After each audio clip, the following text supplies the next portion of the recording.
Welcome back to day 13 of our 31-day Halloween story spookathon. Today is part 2 of I'm a security guard for hire and my last job nearly killed me. If you haven't listened to part 1, you'll want to go back and listen to that. There's a link down below. All right, part 2 and the conclusion of I'm a security guard for hire and my last job nearly killed me. Written by Kelso. Any amount of courage or denial left in me evaporated. I stood there halfway down the steps, pain in my side, staring at a porcelain doll and fearing for my life.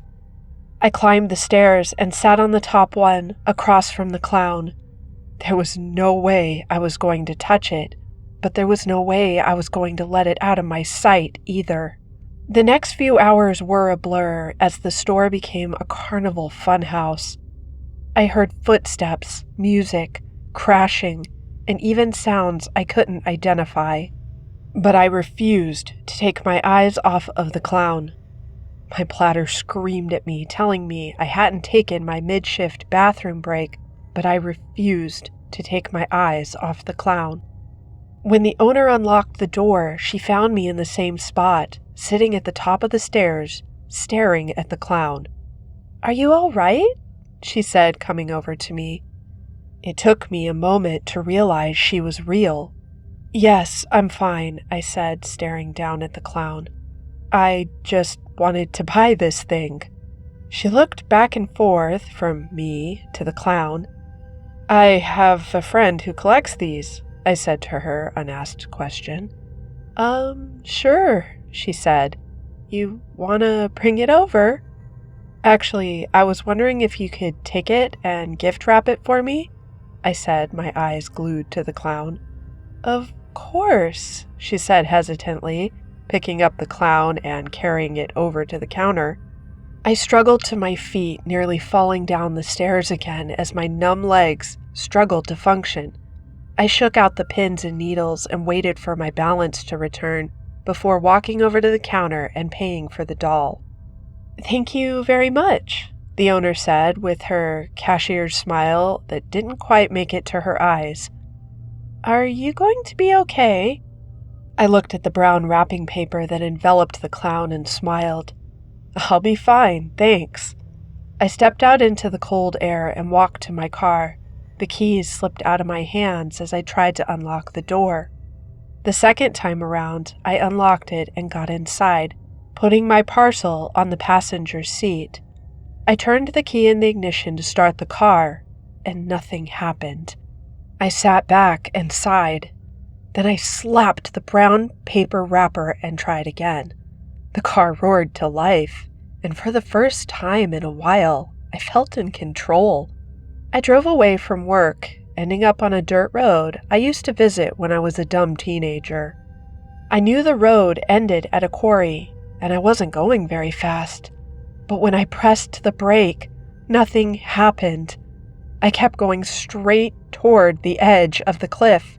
I tried the brakes again, but still wasn't stopping. I was slowing down because my foot wasn't on the gas pedal, but that wasn't going to stop me before hurtling over the edge. There were trees lining both sides of the road, so I knew if need be, I could hit a tree before careening over a cliff to my death, but I wanted to save my car if possible. The moment of truth was approaching. I was almost to the edge. I grabbed the emergency brake and yanked up with all my strength. Dirt flew as the car slid sideways and came to a stop. I took a deep breath, put the car in park, and turned off the engine. I stepped out and looked down at the edge of the cliff 3 feet in front of me. I sighed and reached back inside the car to grab my brown package. I unwrapped it and looked into the eyes of the clown.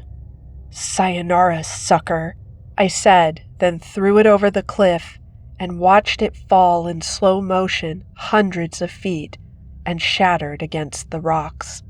I looked at the tiny pieces scattered among the rocks with disappointment.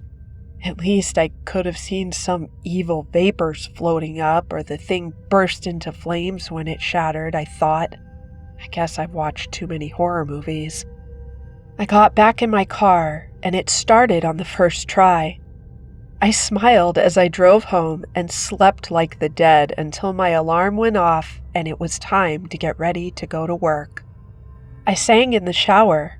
I sang along with the radio, and I was still humming a happy tune when I got to work. It was the happiest I'd been in days. I did my first round with a skip in my step. Even coming to the display where the clown used to be couldn't put a damper on my spirits.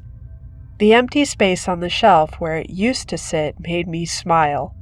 I came to the bookshelf and was happy to pick a book for the evening now that I would be able to enjoy reading again. I did my best to ignore the supernatural ramifications of the previous week as I chose a book. I reached for the Dave Barry book again, but it wouldn't budge. I tried another book, but it wouldn't budge either. I reached for a horror book, and it came out in my shaking hand. I slowly panned around looking for anything. In the back of my mind, I half expected the clown to jump out wielding a knife and start chasing me. When that didn't happen, I floundered, not knowing where to look next. I went to my counter and sat the phone down on record. "Where are you?" I said, looking around. "What are you?" I waited for a minute, then stopped the recording and listened. After I was done talking, I waited for the answer. "Why?" said the raspy voice. "So you can do to me what you did to the clown?" I stared at the phone with dismay, as if it was whatever was saying this. I started another recording. "How do you know what I did to the clown?" The voice answered with a harsh chuckle, then said a single word. "Prepare." I started another video and said, "Prepare for what?" But the voice was silent. "Prepare for what?" I said on another video, leaving more time. No response. I guess it sucks to be me, I thought ruefully. I plopped down on my chair and thought about what could be worse than the last few days of living in fear. My happy mood was gone. Now all I felt was hopelessness. The night dragged on for what felt like an eternity. There wasn't a sound, not a hint of anything out of the ordinary. The silence drove me to the brink of insanity. I waited all night for something to happen, but nothing did. When morning came, the owner was brimming with excitement. "Happy Halloween," she said, as though Halloween spirit was overflowing out of her. "That's today?" I said. "Of course. I think I might need to take tonight off." "On Halloween?" she said, looking distressed. "When all the tricksters are out looking to do no good? Tonight's when I need you the most." I looked into her pleading eyes and sighed. "Of course, I'll be in tonight," I said. Her face immediately lit up, and she became brilliantly happy. "Oh, good. I'm so glad." I went home and tried everything I could to get some sleep. I even took a sleeping pill, but nothing could get my mind to shut down. I couldn't stop thinking about what could possibly happen, all this trouble I'd been having, and then add on top of that the fact that it was Halloween night was too much. I couldn't fathom what was about to occur. In the end, I got maybe an hour of sleep. When I got up to get ready for work, I was completely frazzled. I put my taser and flashlight on my belt, then looked in the drawer and saw my snub-nosed .38 sitting in its ankle holster. I picked it up and stared at it for a long time. The ramifications of taking it with me were huge. Was I prepared to face the consequences of what would happen if I used it? After a few minutes, I made my decision. That night, on my way to work, I passed dozens of kids in colorful costumes, running cheerfully from house to house, having the time of their lives. I wondered if any of them would ever have to face a moment like I was about to. When I turned the key in the door to lock myself in my prison of antiques for the night, the click had a note of finality. My mind had been running through a list of potential disasters that could happen that night, and nothing had not made the list. I started my first round upstairs, and it was totally uneventful. You'd think that the silence would be comforting, but it was quite the opposite. My eyes darted back and forth, searching for where the attack would come from. Once I got downstairs, I was jolted into full panic mode. There was new merchandise that must have come in today. It was 3 life-sized mannequins that were dressed in Halloween costumes. The hairs stood on the back of my neck, and my anxiety level jumped to 11. I stayed as far away from these things as possible. I wanted absolutely nothing to do with them.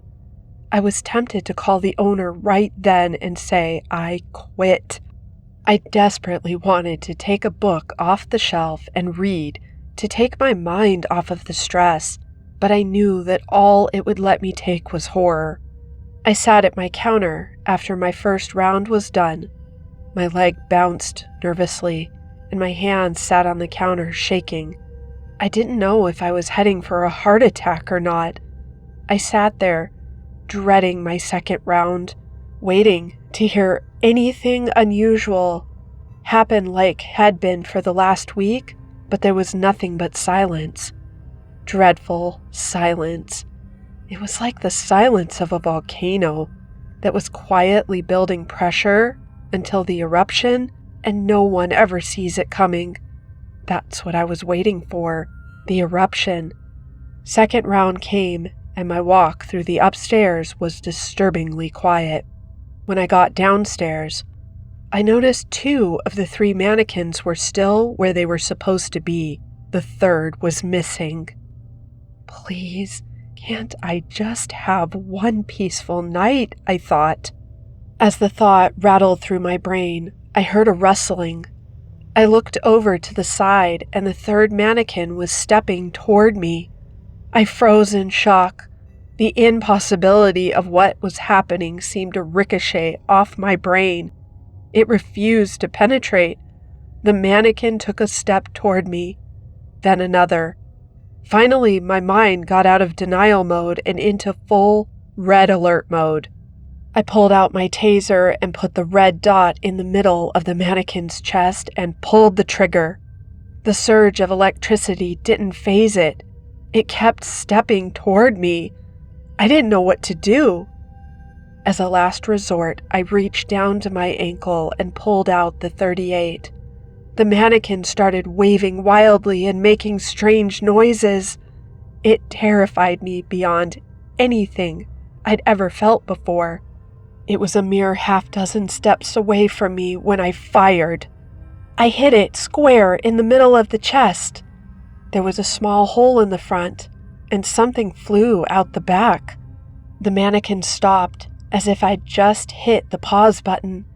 It slowly toppled forward, and when it hit the floor, pieces flew off. I noticed there was clothing underneath. I also noticed a large red hole in the back of the plastic. My curiosity overwhelmed my fear, and I stepped forward to discover what had happened. I looked down, and oozing out of the red hole was blood. I hesitantly reached for the mannequin and rolled it over to find the faceplate had broken off, and I was staring down into the eyes of the owner of the store. "No!" I screamed. She tried to say something, but blood gurgled out of her mouth, making it barely audible. I leaned closer, and she spoke again. "Just wanted to give you a little scare," she said weakly. "Happy Halloween." I knelt there for a long time before I came to my senses. I reached for her neck to feel for a pulse, but there was none. Most of her body was still covered in the mannequin plastic, but there was nothing I could do. There was no resuscitation that would work. I shot her in the heart, and there was nothing to resuscitate. I stared at the dead body for a long time, and then I got up and went to my counter, sat, and put my head in my hands.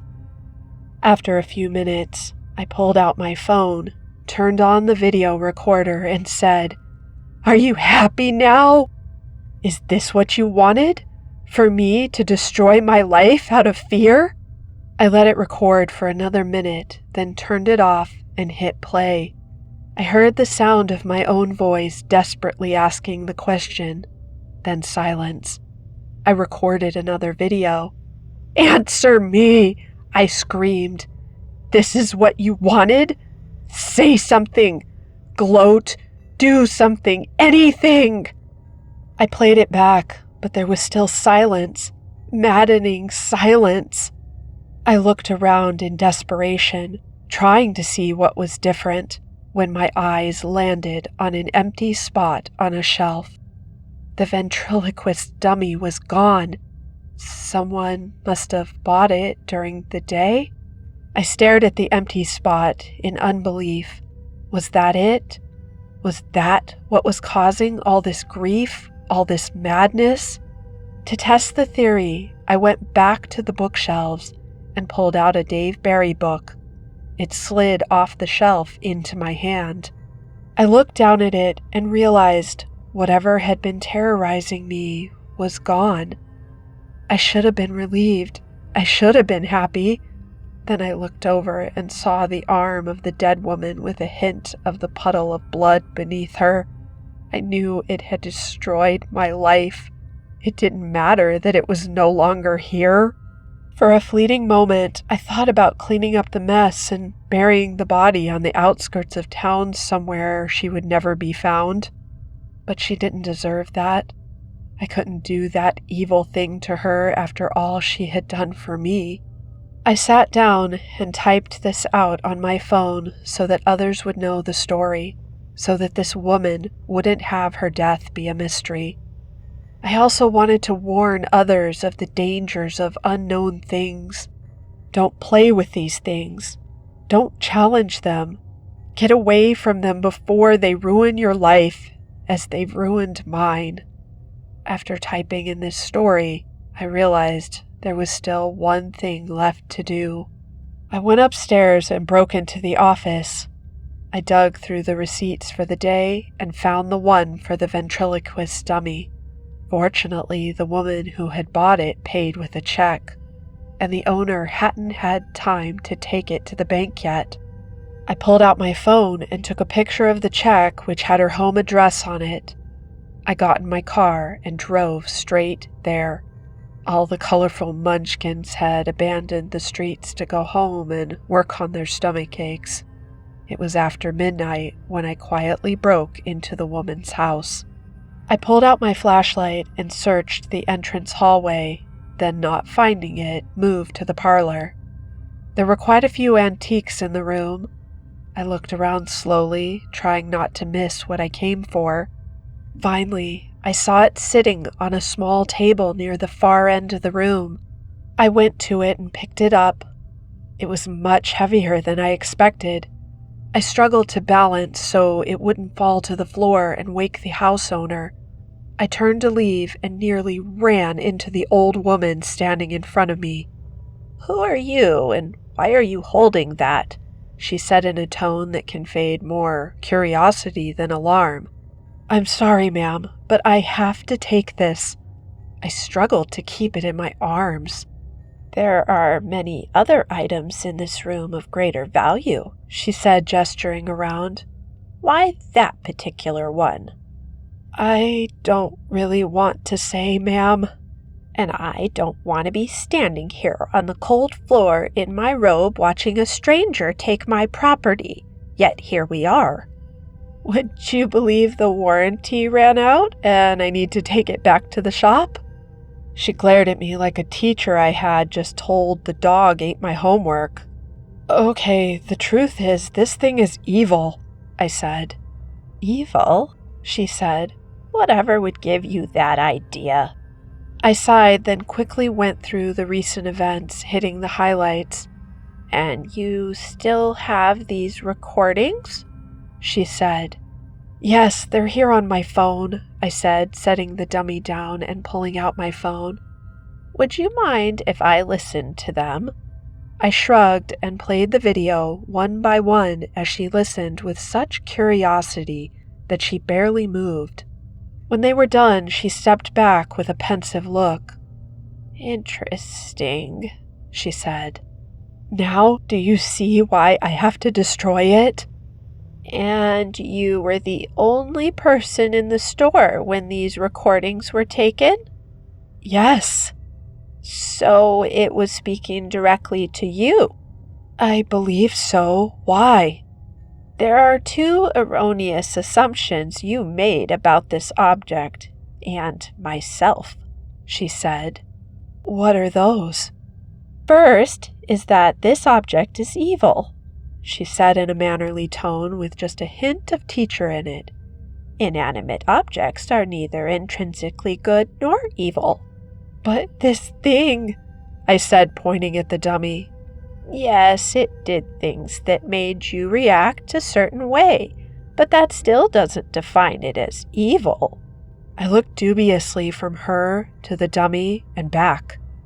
The second assumption you made was that I was some poor innocent victim, that I had no idea what this thing was or what it's capable of, she said with a gleam in her eye. That I haven't been searching for this object my entire life. My eyes went wide with realization.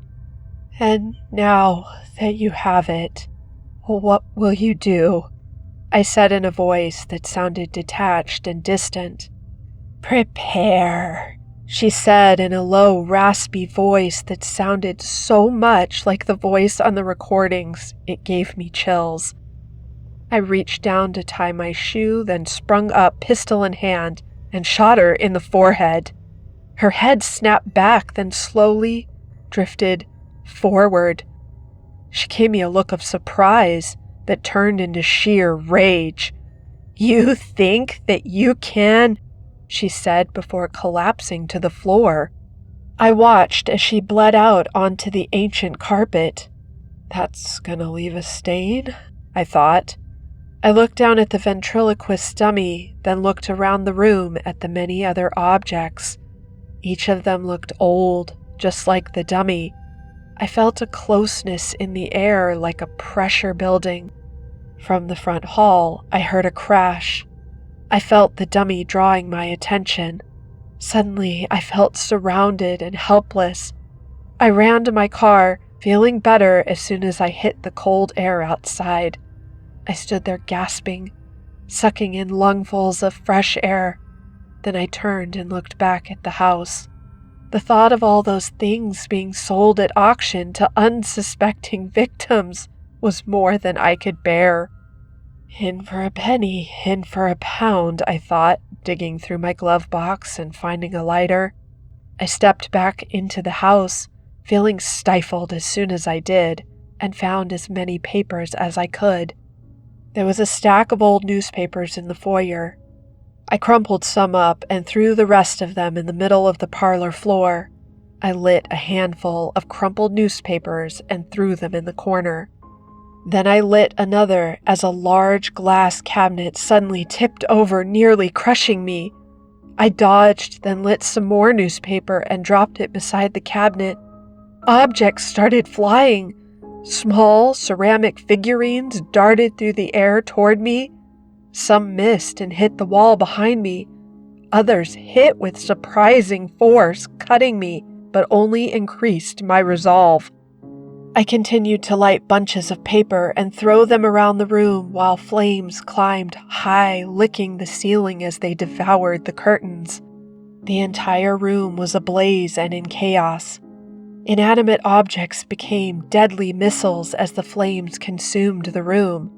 I backed out of the disintegrating room, staring at the ventriloquist dummy engulfed in flame, then ran to my car and watched as the house collapsed in on itself. I breathed a sigh of relief as I sat in my car and posted the rest of this story for everyone to know before I go away. I hope I've saved at least a few innocent victims. I really enjoyed this story, and I hope you did too. If you enjoyed this story, check out Mr. Kelso's other works. He's got quite a few published works, and he just released a domestic thriller novel called Secrets. It was quite good, and I really enjoyed it. And if you liked this story, you'll love Secrets. Link is in the description down below. It's a perfect read for Halloween. All right, Rosebuds, that's a wrap. Until tomorrow night, take care and stay creepy.